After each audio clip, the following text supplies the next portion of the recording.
Olá, uma boa noite. Estamos começando o programa Em Pauta aqui pela sua TV Canção Nova. Uma alegria chegar até você, sua casa, sua família, com um tema sempre importante, como fazemos aqui no nosso programa. E nessa noite nós vamos conversar sobre sustentabilidade. Você acompanhou aí os debates dessa Conferência do Clima acontecido no Rio de Janeiro e que, obviamente, gerou aí muito debate, muita discussão entre governantes, entre ONGs, enfim, pessoas que lá participaram. E é o que nós vamos conversar sobre nesta noite sobre a Rio+20. Um pouco o legado que fica dessa conferência, grande conferência acontecida no Rio de Janeiro, como você vai acompanhar agora na nossa matéria inicial. A Conferência Internacional Rio+20, ocorrida entre os dias 13 a 22 de junho deste ano, entra para a história como uma das maiores conferências já realizadas. Durante 10 dias, representantes de 188 países estiveram circulando pelo território brasileiro na zona oeste do Rio de Janeiro. Segundo o Comitê Nacional Organizador, a conferência recebeu mais de 45 mil participantes.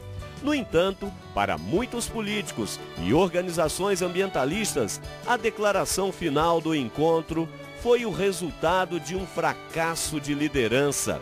A Rio+20 terminou com decepção para todos os envolvidos. No encerramento, o secretário-geral da ONU, Ban Ki-moon, precisou voltar a um tema muito mais antigo do que economia verde, sociedade verde, desenvolvimento sustentável ou defesa no meio ambiente. Ban Ki-moon pediu a todos os governos que eliminem a fome do mundo. Ninguém deveria passar fome, disse ele. O encontro, que marcou os 20 anos após a emblemática Cúpula da Terra, também realizada no Rio de Janeiro em 1992, e 40 anos depois da primeira reunião mundial sobre o tema em Estocolmo, tinha como objetivo estimular novas medidas rumo a uma economia verde. Mas a declaração, que foi concluída por negociadores de diferentes governos, coloca a economia verde apenas como um dos muitos caminhos rumo a um desenvolvimento sustentável. Sustentabilidade, para além dos dramas ecológicos, no Em Pauta desta noite. Tá aí, para você ter uma noção do que foi essa conferência Rio+20, com todos os seus altos e baixos, e nós vamos repercutir isso aqui no programa dessa noite. Aqui nos nossos estúdios em Belo Horizonte, o nosso querido Frei Antônio Moser, que mora bem ali pertinho, numa área bastante arborizada ainda, não é? A Serra de Petrópolis, essa cidade imperial, e que, não é, nos traz memórias e lembranças maravilhosas, obviamente. O senhor que é um defensor do verde, Frei Moser, boa noite. E aí, o que achou da conferência? Muito boa noite. Evidentemente que a gente não pode dizer numa palavra o que achou. Mais ou menos isso que foi colocado logo na chamada. A gente tinha certas expectativas, não muito grandes, porque sabemos que essas grandes reuniões normalmente fazem surgir aquilo que um antigo provérbio latino dizia, não é? Parece que as montanhas estão se agitando e vão parturir um ratinho, ou seja, muito barulho e pouco resultado prático. Mas, de qualquer forma, sem dúvida, um grande evento, sobretudo, depois vamos recordar alguns aspectos no nível da consciência de que é preciso realmente tomar novos rumos. Tá certo, olha, e temos a alegria de receber aqui pela primeira vez no nosso programa professor, na verdade ele é médico, não é? Mas também é professor, doutor Apolo Hering Lisboa. Ele é médico ligado à área da saúde e meio ambiente. Esteve na Rio+20, acompanhou, também ali debateu, proferiu, não é, palestras, enfim. Ele leciona atualmente aqui na Universidade Federal de Minas Gerais e é idealizador e fundador do projeto Manuelzão. Daqui a pouquinho a gente vai entender também o que seja esse projeto aí. Professor Apolo, boa noite, seja bem-vindo ao Em Pauta. E o senhor, o que achou da conferência? Qual a avaliação que o senhor faz? Eu acho que a avaliação principal é a distância que tem entre os governantes e a sociedade. Para mim ficou mais claro isso, até fisicamente. Enquanto os governantes foram lá para o Rio Centro, um aparato bélico tudo com ar condicionado, isolando as pessoas, uma coisa muito até desagradável da gente participar. Eu estive lá também. E a Cúpula dos Povos, que reuniu no aterro do Flamengo, com a participação de milhares de pessoas, tudo muito à vontade, vários locais para poder haver debates, sem aquele aparato militar. E eu me senti em casa, na Cúpula dos Povos, na sociedade civil. Para mim foi a coisa mais que chamou a atenção. Fora isso, me chamou a atenção a incapacidade dos governantes de terem uma definição, chegarem numa conclusão que realmente movimentasse o mundo para uma mudança de rumo. Eu fico imaginando como é que eles iam fazer esse documento se eles não acreditam naquilo. É muito difícil você fazer um documento sem emoção e, pelo contrário, sem acreditar na proposta de desenvolvimento sustentável. A própria expressão economia verde, ela leva ao engano. As pessoas acham que a economia verde é ecológica. Nada tem economia verde com ecologia, pelo contrário. Economia verde é plantar eucalipto, é você ter monocultura extensiva, é você dizer que está combatendo o excesso de carbono, mas você não defende a biodiversidade, você não defende a fauna e nem a flora. Então é uma propaganda enganosa. Tá certo. Agora, Frei Antônio Moser, eu comecei perguntando, obviamente, para vocês dois o que acharam, um pouco da avaliação mais geral, porque essa foi realmente a percepção que se teve das pessoas que acompanharam pela TV, pelos vários meios de comunicação, impresso, internet, rádio e assim por diante.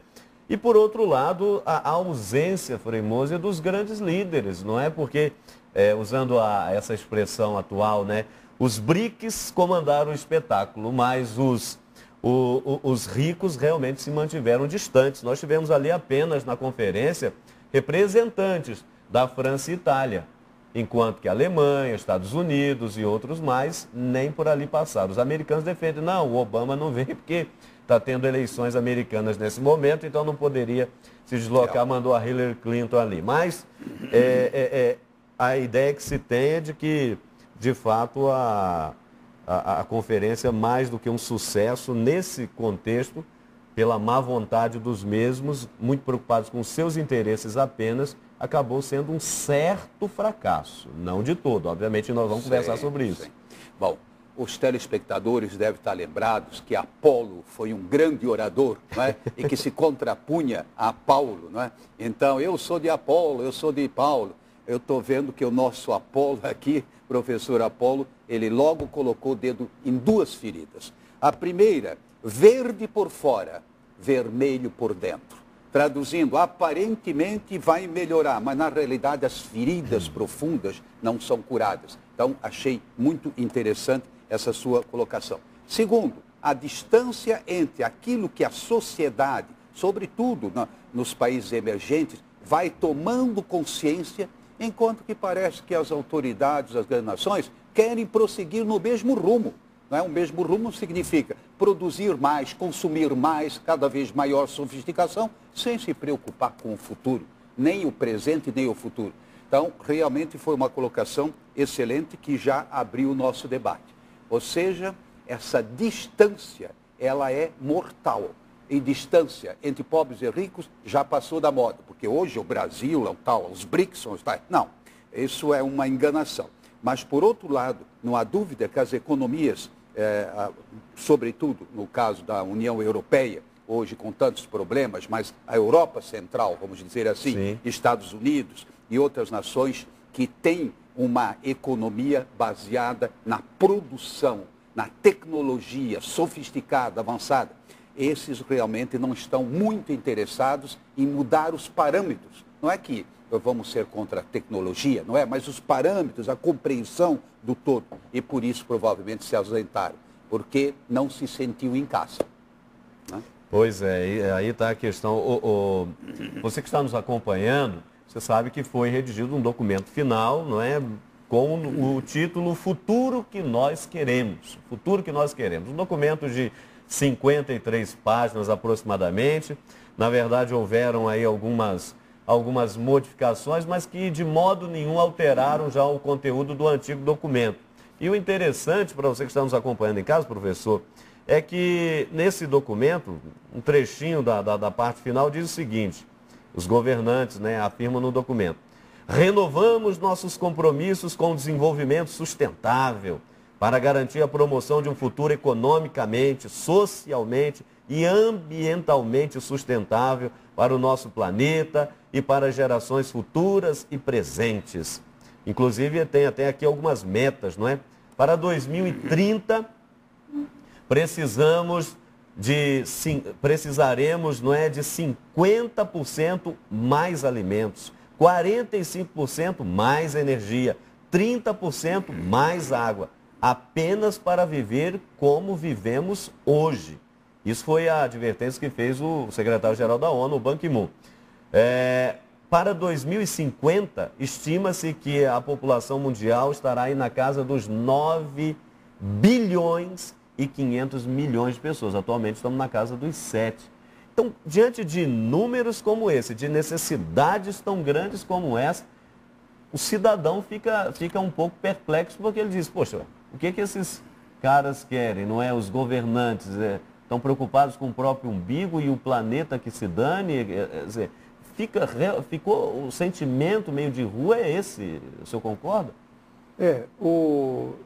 Uma coisa que me impressiona muito entre os grandes políticos, internacionais inclusive, é que de tanto mentirem ao povo, eles começam a acreditar nisso.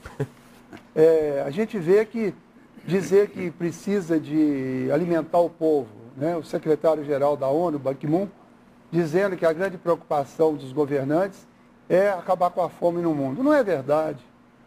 Eles estão aumentando a frota de automóveis e estão desmatando o cerrado brasileiro, que é um sistema riquíssimo, desmatando ecossistemas como a Amazônia e outros, para plantar eucalipto e plantar cana. A cana para fabricar álcool, o álcool para alimentar automóveis particulares. Então, assim, se eles tivessem interesse em plantar alimentos, primeiro que eles iriam estimular o transporte coletivo, não estimular o crédito para a compra de automóveis particulares. Mesmo que a pessoa mais pobre queira ter um carro, ela poderia usar o carro alugado numa locadora. Se você tivesse milhares de locadoras pelo Brasil alugando carro baratinho, todo mundo podia passar férias, ir de carro e voltar de carro. E você poderia também diminuir os incentivos a carros de luxo e tal. Você podia ter uma outra política em que qualquer pessoa podia ter acesso ao automóvel. Porém, se eles estivessem interessados numa mudança para alimentar, você teria que pensar também em diminuir o consumo de proteínas animais. Minas Gerais, 50% do desmatamento é para plantar capim, foi para plantar capim, para criar gado, e você planta milho para alimentar galinha e porcos, e soja também para alimentar porcos. Então, se você gasta dinheiro, água, energia, transporte, para produzir alimento para os animais, e depois você vai matar os animais que são criados de uma maneira cruel, não seria o caso de estimular uma dieta mais vegetariana, sem proibir as pessoas de ingerirem proteínas animais, para diminuir a produção desse segundo ciclo? Com isso, você poderia diminuir o custo do alimento, a população teria um alimento mais saudável, o alimento vegetal é mais saudável, tem que variar a dieta para ficar uma coisa gostosa. Então, assim, são várias coisas que precisariam ser feitas e que não são feitas. Então, na verdade, eles estão produzindo a monocultura, soja, cana, eucalipto e outros, não é produção de alimentos para os seres humanos. E se eles quisessem que o ser humano alimentasse melhor, eles deviam querer também melhorar as escolas, melhorar as moradias. Então, não é verdade. Me lembra um pouco o discurso da transposição de São Francisco, que dá a impressão que o único lugar que a miséria por falta d'água é o Nordeste. Nos outros locais, a miséria tem outras explicações. Sempre uma mentirazinha. Pois é, sim, realmente o nosso professor está com coragem. O senhor vai sair daqui com muita proteção, né? Porque as suas pontadas... A proteção de Deus. A proteção de Deus. Não, as suas colocações, elas dão o que pensar. Por exemplo, esse incentivo a consumir mais. Esse é o grande dilema. E, sobretudo, nessa linha do automóvel, realmente não dá para entender, porque não dá mais nem para circular. Não temos rodovias, não temos as ruas, são as mesmas, enfim. Mas essa vamos dizer, alimento para animais. Isso me impressionou. Eu nunca tinha pensado nesses termos, mas eu acho que o senhor está coberto de razão. Em outras palavras, a alimentação humana, ela tem que ser diversificada. E, sobretudo, isso que ele acentuou, não é? Através de alimentos que nós chamaríamos alimentos, como é que o senhor deu o nome? Foi... saudáveis. Saudáveis, exato. Mais saudáveis, mais vegetais, não é? E, inclusive, se sabe que, por exemplo, na China, os vegetais são, assim, supervalorizados. Nesse sentido, a grande parte da alimentação, ela vem daí, não é? E isso é muito sintomático. E com todo respeito aos animais, porque eu defendo que os animais sejam respeitados como direitos que eles têm à vida.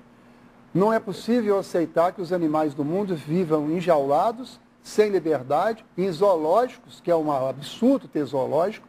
Os animais têm o direito à vida, à liberdade e são portadores de direitos à vida.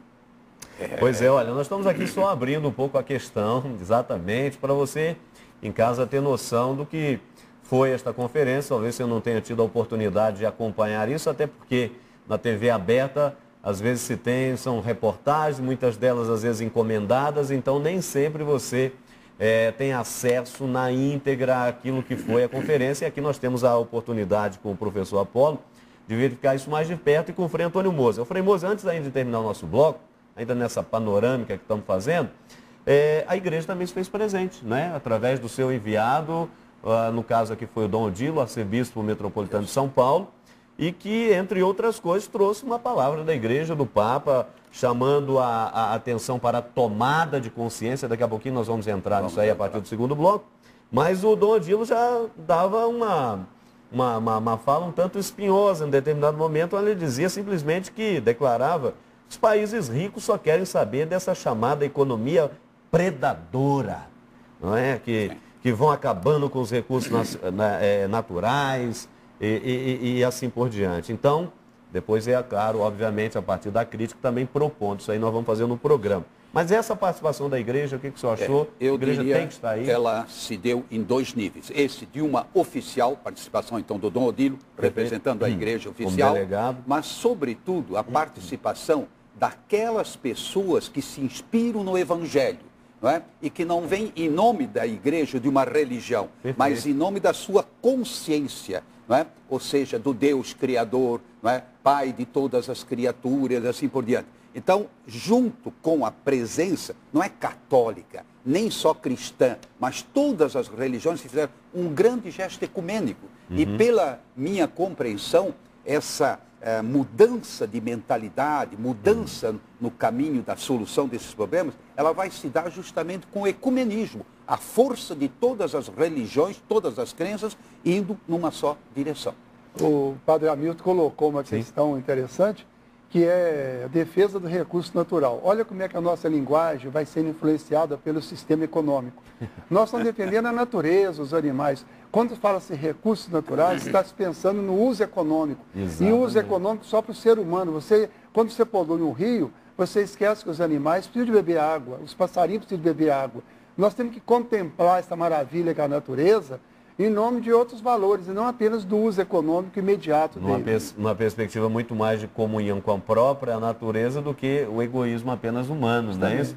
Tá certo, nós vamos para o nosso primeiro intervalo, temos muita coisa ainda para conversar aqui no nosso programa sobre sustentabilidade, ainda até mesmo entendendo melhor o que significa sustentabilidade, porque o tanto que se falou não é nesta conferência, mas talvez o pouco que se tenha de intenção prática. Então a gente ainda vai ter vamos ter a oportunidade de aprofundar isso aqui um pouco mais. Vamos para o nosso primeiro intervalo e já já estaremos de volta.